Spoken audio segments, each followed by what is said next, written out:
Persib disetting sedemikian rupa menjadi entitas bisnis yang mandiri. Persib dengan co-founder North Star Group ini dipermak tidak hanya sekedar klub sepak bola saja, melainkan menjadi sebuah perusahaan profesional yang berpotensi mengeruk keuntungan besar. Pengelolaan Persib oleh Glenn Sugita nggak hanya fokus pada cuan belaka. Persib Bandung mempertahankan prestasi di lapangan. Contohnya bisa dilihat dari dipertahankannya Bojan Hodak beserta gerbong Kroasianya sejak 2023. Menariknya lagi, pelatih botak yang satu ini adalah tipe pelatih yang selalu mementingkan pembayaran gaji anak asuhnya.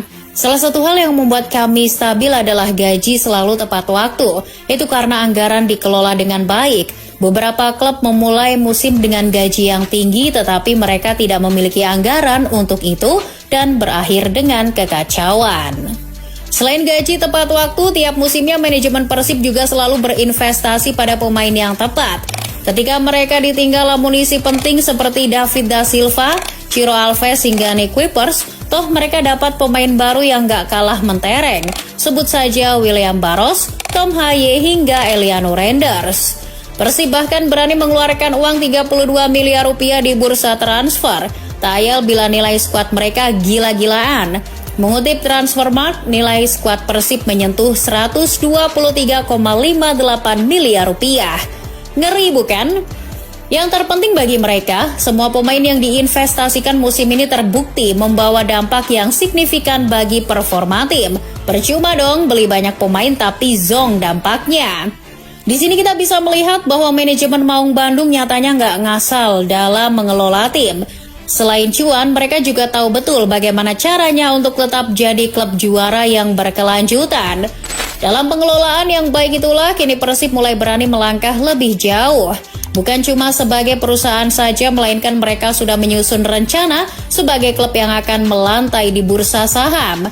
Keren gak? Awal tahun 2026, Glenn Sugita sudah tegas mengatakan bahwa Persib akan menyusul Bali United sebagai klub Liga Indonesia yang menargetkan IPO atau Initial Public Offering. Serdadu Tridatu atas nama PT Bali Bintang Sejahtera Tbk sudah lebih dulu IPO sejak 2019 yang lalu. Lalu apa sih IPO itu?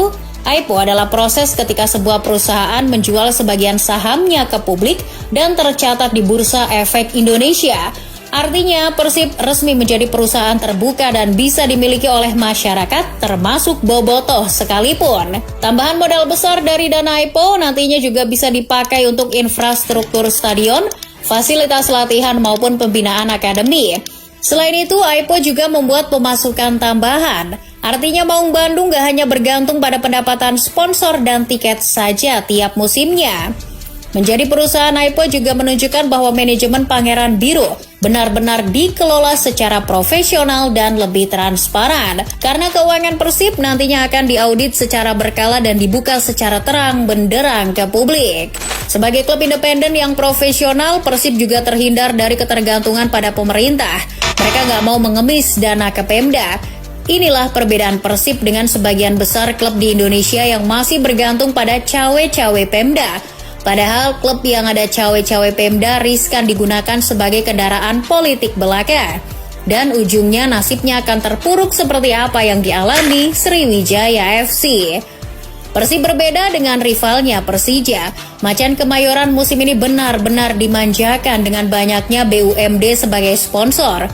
Mulai dari MRT, Pamjaya, Bank Jakarta hingga Transjakarta. Namun begitu pemerintah Provinsi DKI Jakarta menganggap kolaborasi ini adalah hal yang wajar dan saling menguntungkan. Karena bagi mereka Persija adalah bagian dari wajah Jakarta yang harus terus didukung. Beda dengan Persib yang berani memilih jalannya sendiri, mereka ingin jadi tim yang jago cari uang sendiri. Bukti paling nyata Persib gak mau bergantung pada Pemda pernah mereka tunjukkan ke publik. Kalian masih ingat ketika Gubernur Jawa Barat KDM menghadiahi bonus pada Persib saat menjadi juara musim lalu? Ya, pada akhirnya manajemen Persib melalui manajer Umuh Muhtar mengembalikan bonus tersebut dengan alasan asal-usul dananya nggak jelas. Well, dengan sistem seperti itu, Persib kini bisa dikatakan sebagai salah satu contoh klub yang paling sehat di Indonesia secara keuangan dan pengelolaan. Manajemen Persib gak hanya mikir jangka pendek, mereka sengaja menerapkan sistem yang struktur agar kestabilan Persib ini bisa langgeng. Persib Bandung hari ini bukan hanya klub yang sedang juara, mereka adalah contoh bagaimana klub bisa stabil dan tetap kompetitif. Maung Bandung gak mau hidup hanya untuk satu musim saja. Dengan sistem bisnis yang sudah dibentuk, mereka ingin bisa hidup lebih lama secara stabil. Dengan model seperti itu, Bobotoh jadi nggak khawatir. Entah juara atau tidak, Persib nggak akan mudah terjerumus ke gerbang kebangkrutan.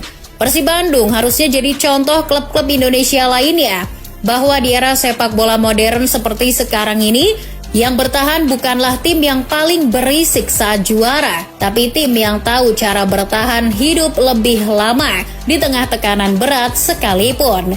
Dan Persib Bandung kini sedang dalam posisi itu.